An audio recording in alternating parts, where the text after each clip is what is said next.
নির্বাচনের যদিও শিডিউল ঘোষণা হয়নি, বাট এখনই জনগণের মধ্যে নির্বাচন নিয়ে ব্যাপক উৎসাহ উদ্দীপনা আছে। কারণ অ্যাকচুয়ালি মানুষ তো 14, 18 বা 24 তাদের ভোটাধিকার সঠিকভাবে প্রয়োগ করতে পারবে, ভোটেরই দরকার হয়। আজকে এখন এইবার যেহেতু নির্বাচনটি সুষ্ঠু অবাধ হবে বলে বিশ্বাস করে,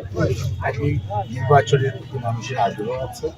এবং আমরা ধানের শীষের অর্থাৎ জাতীয়তাবাদী দলের সকল পর্যায়ের অঙ্গ সহযোগী সংগঠন নেতাকর্মীদেরকে নিয়ে আমরা গ্রামে গ্রামে মানুষের কাছে যাচ্ছি, বাজারে বাজারে, দোকানে দোকানে আমাদের ভোটারদের কাছে, সমর্থকদের কাছে, সাধারণ মানুষের কাছে আমরা আমাদের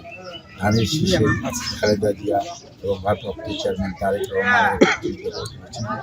আলহামদুলিল্লাহ জনগণ এটাকে সাদরে গ্রহণ করছে এবং আমরা খুবই আশাবাদী ইনশাআল্লাহ